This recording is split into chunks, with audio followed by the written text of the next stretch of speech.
Boa noite a todos. Eu posso passar para aqui, esqueci. Primeiro que é uma honra, né, estar aqui nessa abertura do Caritas.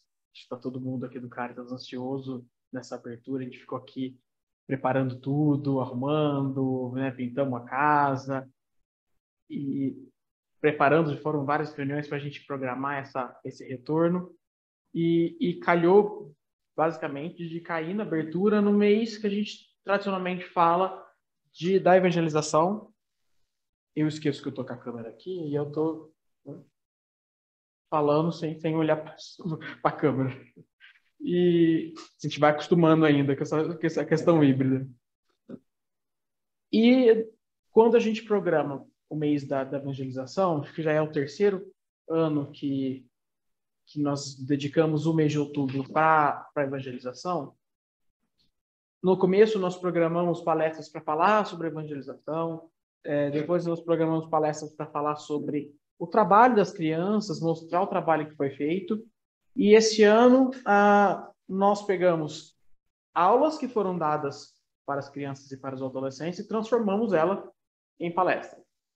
Essa discussão que a gente vai ver hoje foi um mês de aula com os adolescentes, né, com o adolescente, que é o Davi, e que gerou muita discussão. Esse ano nós programamos com eles de trabalhar com base em mitos, como reforço, como um argumento, e foi muito bacana, foi um resultado muito bacana. E por que a gente vai falar de Platão, de Sócrates, né, filosofia dentro de uma casa espírita? A gente é reto para você.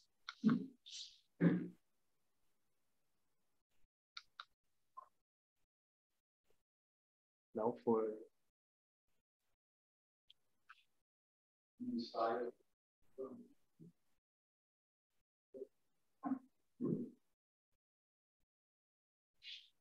Foi?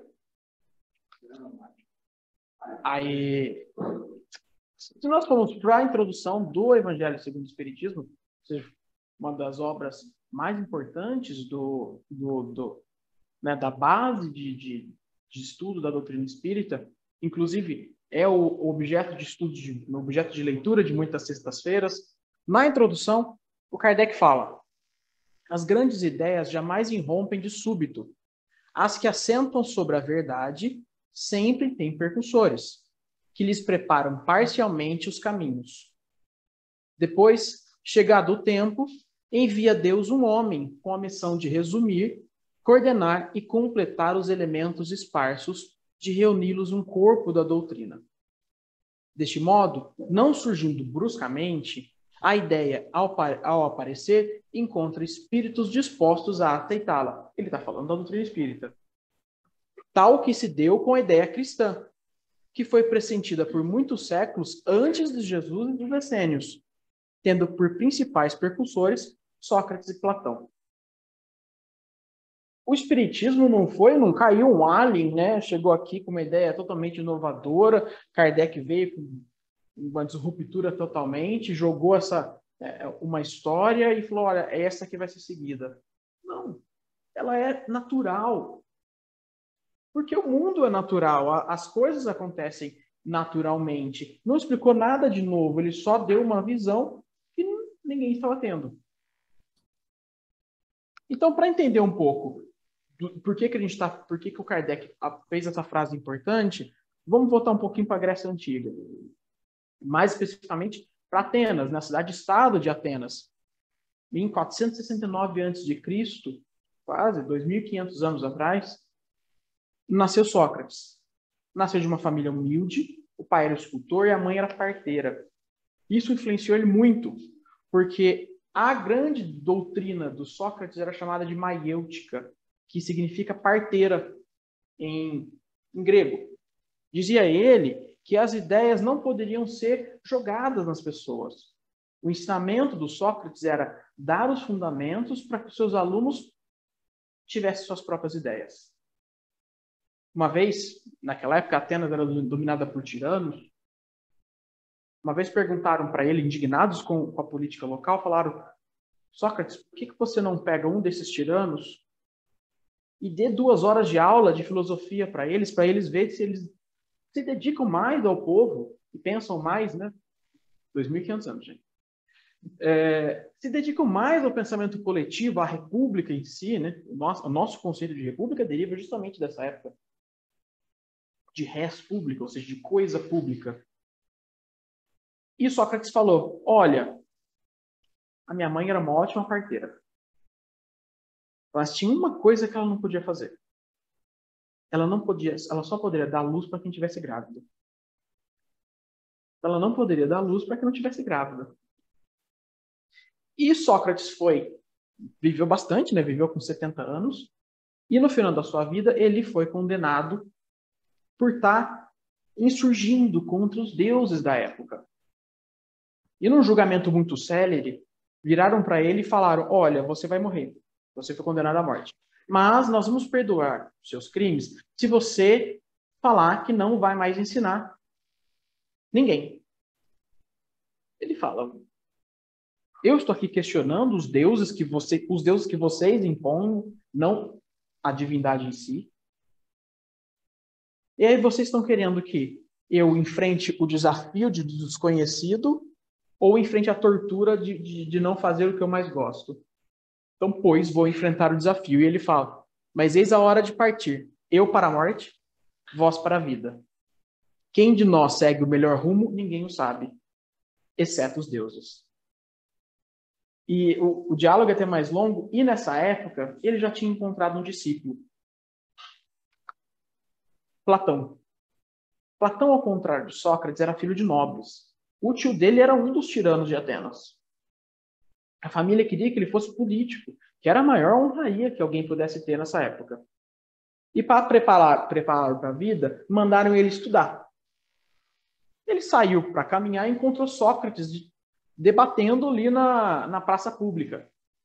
E ficou encantado com aquilo.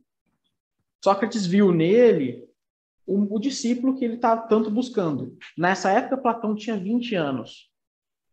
Ele passou 9 anos junto com Sócrates, e aos 29 anos ele presenciou a morte de Sócrates e todo aquele discurso. Certamente, essa relação de Sócrates perante a morte dele influenciou totalmente o discurso, o pensamento do Platão. Ao contrário de Platão, que botou em obras, escreveu diversos discursos, são mais ou menos mais de 20 livros que ele escreveu ao longo do tempo, Sócrates não escreveu nada. Há quem diga que ele era analfabeto, inclusive. Mas o pensamento de Sócrates foi todo implementado por Platão. Se não fosse por Platão, nós não teríamos conhecido Sócrates. Mas ele foi além. E aqui nessa imagem que eu gosto bastante, está representada toda a academia, né? Platão fundou a primeira academia, a primeira universidade, e está aqui representado os dois no centro da pintura, que está lá no Museu do Vaticano. Está aqui, Sócrates e Platão. E ele escreveu um dos livros mais famosos, que é a República, na qual ele concebeu uma cidade ideal. Era o conceito de uma cidade de ideia, uma cidade ideal, plena em justiça. E percebam que os espíritos evoluídos, os grandes espíritos, eles não falam muitas alegorias, eles falam em grande síntese e sempre com um pensamento sintético, com poucas palavras, mas diretos ao ponto. A gente vê isso muito no Livro dos Espíritos. A maioria das respostas dadas pelos espíritos é, às vezes, simples, sintética, direto no ponto, sem rodeio, sem adjetivações. E assim é com Sócrates e Platão. Ele escreveu a República, mas chegou num certo momento que ele não conseguia mais expressar em palavras qual o sentimento dele. E aí ele criou um mito, uma história fictícia, para tentar resumir toda a sua filosofia. E esse mito é o mito da caverna. Então, aqui no mito da caverna, como ele é um mito que resume toda a obra de Platão praticamente, cada elemento é importante. Não tem alegoria. Diferentemente de histórias fantasiosas, contos de fada, que às vezes você tem alegoria, você tem às vezes você está assistindo um desenho, se você sair meia hora dele e voltar, você não vai perder o enredo. Você não vai perder o fio da meada. Mas essa alegoria aqui é simples. Todo elemento tem um significado. Então vamos à história. Conta Platão que existia uma caverna subterrânea. Essa caverna ela tinha uma entrada muito íngreme, bem íngreme, tá? E que nela viviam pessoas acorrentadas. Essas pessoas acorrentadas elas não podiam olhar nem se mexer. Então elas só podiam olhar para frente, não podiam olhar para o lado, para trás, de forma alguma. E elas não tinham conhecimento qualquer um do mundo exterior. As suas únicas lembranças eram dentro da caverna. Era como se elas nascessem lá dentro.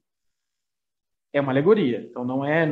claro que se no mundo real isso não aconteceria, mas na alegoria ele frisa muito isso. E por que isso é importante? Por causa da teoria do contraste.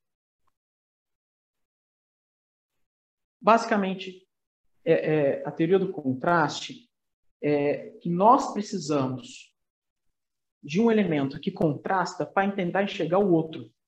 Se todo mundo enxergasse só o lado, só o que existisse aqui, as pessoas certamente falariam, só existe gato branco no mundo. Mas, no contraste, nesse caso aqui de luz e sombra, a gente fala, poxa, existe gato branco e existe gato preto. Existe sombra e existe luz. O mal precisa do bem para poder distinguir o que é mal e o que é bem. Nós precisamos de bons exemplos para tentar identificar o que é mal. Senão, nós não sabemos, nós não teremos esse contraste de enxergar a necessidade de evolução. Até certo tempo atrás, por exemplo, não era visto com maus olhos como hoje é, e é horrível dizer isso, mas um assédio de mulher não era visto com maus olhos. Eu podia... isso é um elogio, isso é uma cantada. É só a gente ver filmes de 20 anos atrás, que é sempre a personagem feminina do filme vai se apaixonar pelo herói do filme e ela só serve para isso. Serve para ser par romântico do filme. É aquela história que o cara já tropeça, já cai, já fica de cara, já apaixonou. Como se a vida fosse isso, né? A vida fosse puramente de uma mulher, fosse puramente querer se apaixonar por alguém. Não condenando a paixão, mas hoje o nosso pensamento é totalmente diferente. A gente vê um filme desses de 20 anos atrás, a gente fala, eita, envelheceu mal, né? Mas foi preciso crítica para a gente enxergar que aquele comportamento era ruim. Senão, a gente não teria essa noção. No nosso quadro evolutivo, hoje,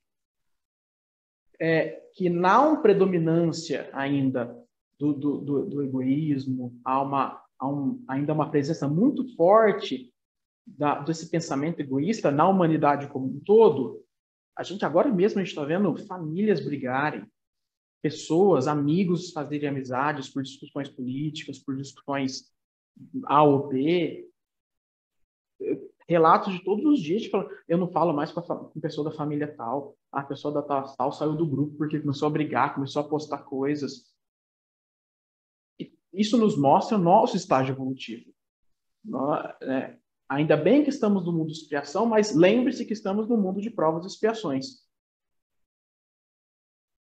A gente precisa dessa divergência, desse contraste, para poder enxergar depois, puxa, o que estava acontecendo? Quem está certo e quem está errado? Sem fazer julgamentos. Mas uma hora um caminho correto vai aparecer. Se a gente fosse, imagina que a gente estivesse no mundo evoluidíssimo, lá nos mundos celestes, que não tivesse mais, não é nem predominância do bem, é que não tem zero bem, zero mal. Puxa, lá eu não vou ter contraste? Será? Será que eu caí de paraquedas naquele mundo celestial, puro, belo, lindo, maravilhoso? Não, eu passei. Eu nasci simples e ignorante. Eu passei por toda essa caminhada, essa jornada. Eu tenho vivência disso. Então, na hora que eu chego lá, eu sei o que era mal. e o que realmente de bom eu estou enfrentando. E voltando lá para a caverna, a gente tem os que estavam acorrentados e nós temos os amos da caverna. Que eram esses senhores que ficavam aqui, de livre e espontânea vontade, que não saíam da caverna, mas que ficavam ali com uma fogueira, passando objetos. E esses objetos eram refletidos na parede oposta da caverna. Tal que as pessoas que estavam aprisionadas viam esses objetos refletidos na parede, como se fosse ali um cinema, um cine-sombra.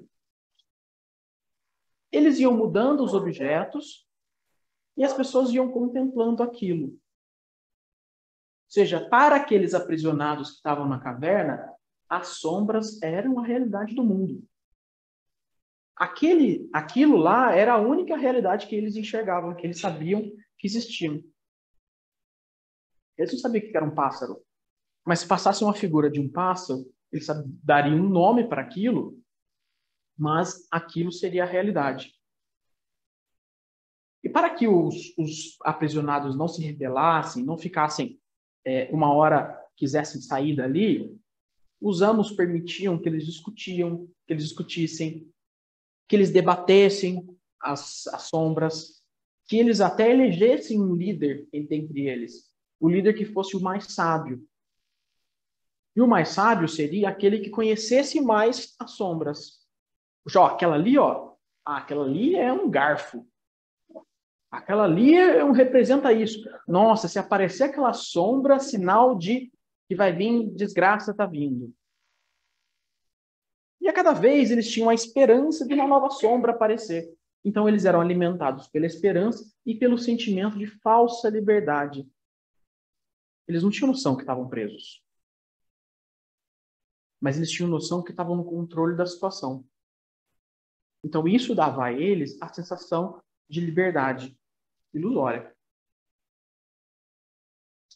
Mas a humanidade em si, ela é inquieta. Os homens são inquietos. E aí teve um deles que começou a se inquietar ali. Ele começou a se mexer e até que um dia ele arrebentou a corrente. Ao arrebentar a corrente, ele olhou para trás. E imagina que ele viu. Ele percebeu que tudo que ele acreditava era mentira. Que toda a visão de mundo que ele aprendeu a ter era uma pura ilusão. Que ele enxergou os amos da caverna e a fogueira. Mas ele olhou e falou assim, mas o que é aquela luz no fundo da caverna? Lá no fundo, ele viu um pontinho, que era a luz do sol. Era a luz do mundo exterior. E ele, a minha inquietude não se satisfez. Se essa fogueira, já que é uma luz ilusória, ela é um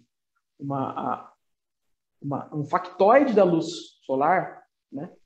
Se essa luz já produziu isso, imagina o que é a luz que apesar de distante, está parecendo mais forte ainda.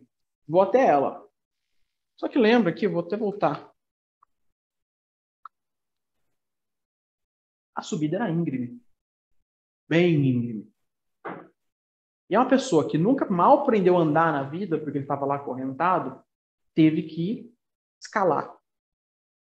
Imagina, ele chegou lá completamente arrebentado. Todo machucado, caiu, levantou, tentou de novo, escalou. Chegou lá fora totalmente machucado. E deu de cara com o sol do meio-dia.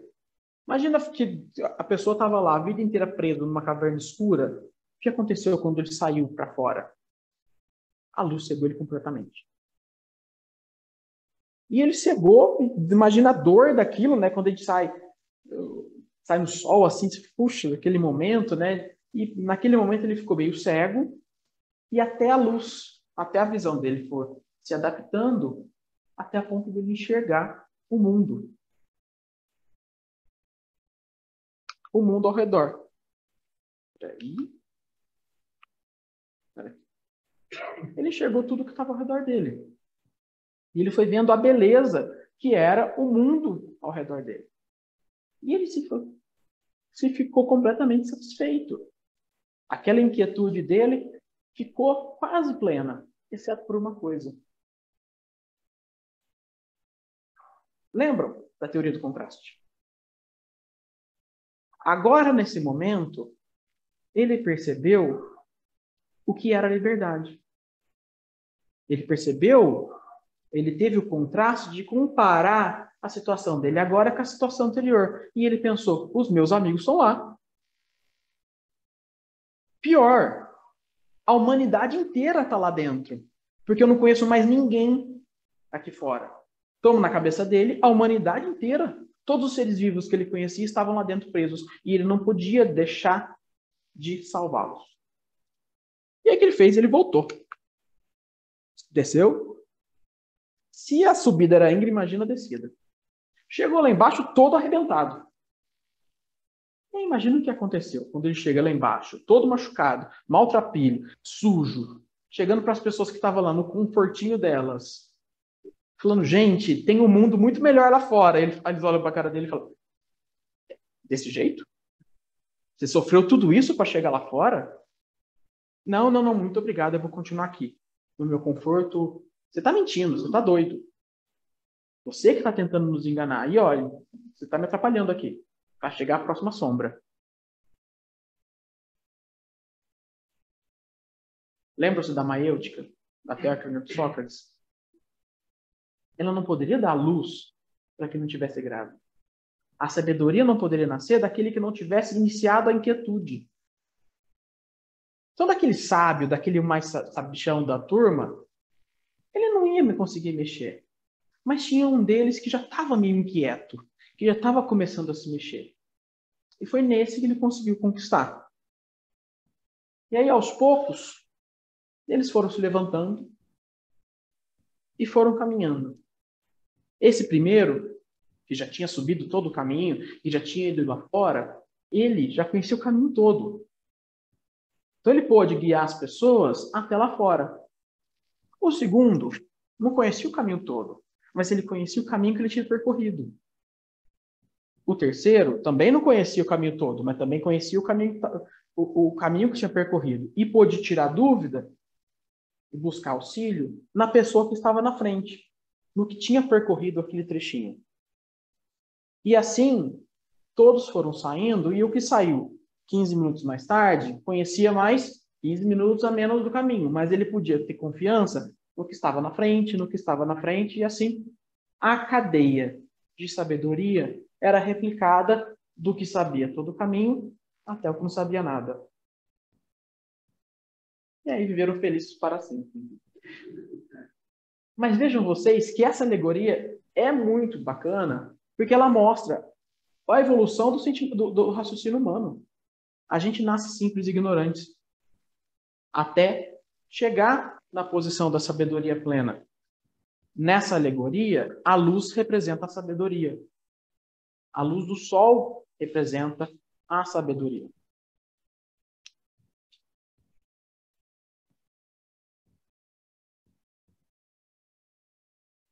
Já a fogueira, ela representa os desejos. É os desejos que nos prendem ao mundo material. As sombras são o mundo material. E lá fora, o mundo imaterial. Aí eu buguei um pouquinho a cabeça aqui. Você está querendo dizer... As sombras são ilusões, né? A fogueira, a sombra, a fogueira é um simulacro da luz solar. Ela imita a luz solar. E ela produz a sombra, que é uma imitação do objeto real. Como você está dizendo que isso é o imaterial? Perdão, que isso que é o material. Por isso, para Platão, lembra da palestra quando eu disse que o nada, nada produz? O nada, nada é? No pensamento filosófico grego, se a coisa é permanente, ela é. E o que é não pode ser destruído. Ele não pode sumir. Se aquilo é temporário, é efêmero, aquilo não pode ser material. Agora, já o que é permanente, eterno, aquilo sim é matéria. Aquilo sim é o que importa. Trazendo para a nossa vida aqui, para o nosso campo no Espiritismo, o que será que é matéria? A gente se prendeu tanto a questões sensoriais que a gente pensa que a matéria é sentido. Nós trazemos para o sentido aquilo existe porque nós sentimos. Sentimos com o quê? Com o tato, com o olfato, com a visão. Mas o sentimento de verdade está aqui, está na nossa mente. E para o Espiritismo, ela não está no nosso corpo biológico, ela está no espírito, que é eterno, que é perene. O espírito não some no tempo. No Livro dos Espíritos, inclusive, não existe essa questão, e o Espiritismo afasta, de que nós vamos chegar no fim da vida e vamos sumir, ou vamos se unir a um sentimento maior. Não está isso. O Espírito ele é perene, Deus é perene. Justiça é perene. Amor é perene. Corpo biológico não é perene. Bens materiais, posse, carro, casa, isso não é perene. Isso de forma alguma.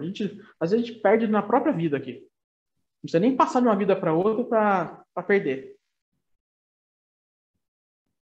Então, ao desejar, ao ter na fogueira os desejos, é o que nos prendiam aos bens materiais. Isso não quer dizer que as sombras são maus, é um lado mau, um lado negro da força. De forma alguma. As coisas, os objetos, os sentimentos materiais, as questões materiais, elas são situações que nos permitem ter a experiência para evoluir. São coisas que o universo nos fornece para permitir a nossa evolução. Nós temos que fazer daquilo uma coisa boa. Ou se é uma coisa ruim, nós temos que fazer daquilo uma experiência evolutiva. Uma doença, uma questão ruim que acontece com a gente, só cabe a nós lidar como que a gente vai fazer isso.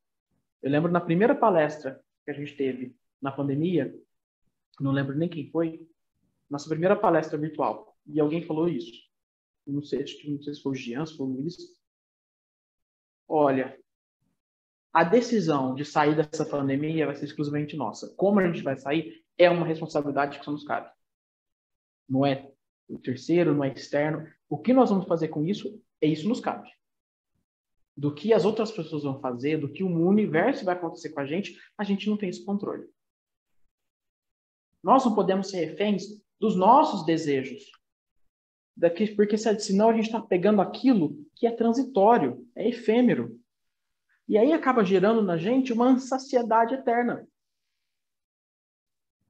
Se a gente se apega a tudo que é efêmero, aquilo vai acabar. E se eu só me alimento, o ser humano é um inconstante,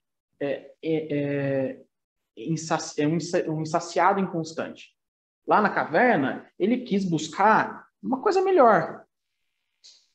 Só que se a gente alimentar só o nosso lado sombra, só o nosso lado material, que é efêmero, a gente vai ter uma insaciedade eterna e a gente vai ficar sempre insatisfeito. Por isso, para a nossa próxima etapa da evolução, a gente vai precisar sair da caverna. A gente vai precisar desejar o eterno, o que é permanente, o que verdadeiramente existe. O caminho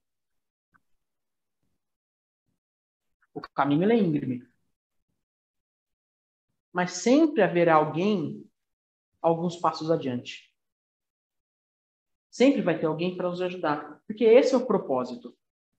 Se alguém tiver alguma dúvida de qual é o propósito da vida, né? Ou seja, mesmo quem é você no mito da caverna? O que mesmo sabendo do mundo lá fora prefere ficar? O que quer controlar? O que saiu? Ou o que volta trazendo a luz da sabedoria? Eu estou lá no ar, meio certo do sol. Eu achei legal, eu aprendi a virar lá. E aí, se a gente tiver alguma dúvida, puxa, em épocas de pós-verdade, né, essa palavra ficou na moda, qual verdade eu devo seguir? Qual exemplo eu devo seguir? Não lembre-se disso. E aí, pegando o exemplo do Jesus, no livro Instante da Vida, do Chico Xavier, conta que enquanto o mestre, eu vou ler esse trechinho, enquanto o mestre agonizava na cruz, rasgou-se o céu em Jerusalém, e entidades angélicas em grupos extensos desceram sobre o Calvário doloroso. Na poeira escura do chão, a maldade e a ignorância expeliam trevas demasiadamente compactas para alguém que pudesse divisar as manifestações sublimes. Imagina o cenário, né, de Jesus, o maior ser mais evoluído na Terra, no seu ápice de sofrimento. Fios de claridade indefinível passaram a ligar o madeiro ao firmamento, embora a tempestade se anunciasse à distância. O Cristo, de alma sedenta e opressa, contemplava a celeste paisagem, aureolado pela glória que lhe bafejava a fronte de herói. E os emissários do paraíso chegaram, em bandos, a entoarem cânticos de amor e reconhecimento que os tímpanos humanos jamais poderiam perceber. Os anjos da ternura rodearam-lhe o peito, ferido como a insufladores de energias novas. Os portadores da consolação ungiram-lhe os pés sangrentos com suave bálsamo. Os embaixadores da harmonia, sobraçando-se instrumentos delicados, formaram coroa viva ao redor de sua atribulada cabeça, desferindo comovedoras melodias a se espalharem por bênçãos de perdão sobre a turba amotinada. Os emissários da beleza teceram guirlandas de rosas e lírios sutis, adornando a cruz ingrata. Os distribuidores da justiça, depois de oscularem as mãos quase hirtas, traduzindo, depois de beijarem as mãos quase rígidas, iniciaram a catalogação dos culpados para chamá-los a esclarecimento, a reajuste em tempo devido. Os doadores de carinho, em assembleia encantadora, postaram-se à frente e acariciavam-lhe os cabelos empastados de sangue. Os enviados da luz acenderam focos brilhantes nas chagas doloridas, fazendo-lhe olvidar o sofrimento. Trabalhavam os mensageiros do céu em torno do sublime condutor dos homens, aliviando e exaltando, como lhe preparando um banquete da ressurreição. Quando um anjo, aureolado de intraduzível esplendor, apareceu. Depois daquela turma toda, apareceu um anjo solitário, descendo do império magnificente da altura. Não trazia seguidores. E se abeirando-se do Senhor, beijou-lhe os pés, entre respeitoso e enternecido. Não se deteve na ociosa contemplação da tarefa, que naturalmente caberia aos companheiros. Apesar do cenário triste, a cena devia ser deslumbrante de acolhimento dele, tamanha essa equipe. Mas esse anjo procurou os olhos de Jesus dentro de uma ansiedade que não observara em nenhum dos outros. Dir-se-ia que o novo representante do Pai compassivo desejava conhecer a vontade do Mestre antes de tudo, um emissário do próprio Deus. E em êxtase, elevou-se do solo em que pousara aos braços do madeiro afrontoso. Enlaçou o busto do inesquecível supliciado com esse inexcedível carinho e colocou, por um instante, o ouvido atento em seus lábios, que balbuciaram de leve. Jesus pronunciou algo que os demais não escutaram distintamente. O mensageiro solitário desprendeu-se, então, do lenho duro, revelando os olhos serenos e úmidos, e de imediato desceu no monte ensolarado para as sombras que começaram a invadir Jerusalém, procurando Judas, a fim de socorrê-lo e ampará-lo. Se os homens não lhe viram a expressão de grandeza e misericórdia, os querubins em serviços também não notaram a ausência. Mas, suspenso no martírio, Jesus o contemplava. Confiante, acompanhando a excelsa missão, a importante missão em silêncio. Esse era o anjo divino da caridade. Então, gente, nós não vamos caminhar sozinhos. Lembre-se que Jesus está lá no topo da caverna, esperando. Depois dele ter descido todo o caminho, ter descido, ter sido machucado, ter brigado com ele porque ele estava lá dizendo a verdade. Jesus passou por esse caminho. Mas mesmo assim ele está lá em cima da caverna esperando a gente. E que dessa vez, ao invés de a gente enxotá-lo da nossa vida, a gente ficar preso lá no fogo da vaidade, no fogo dos desejos, a gente abrace e saia com ele da caverna rumo ao sol. Era isso que eu tinha para passar hoje, gente. Obrigado.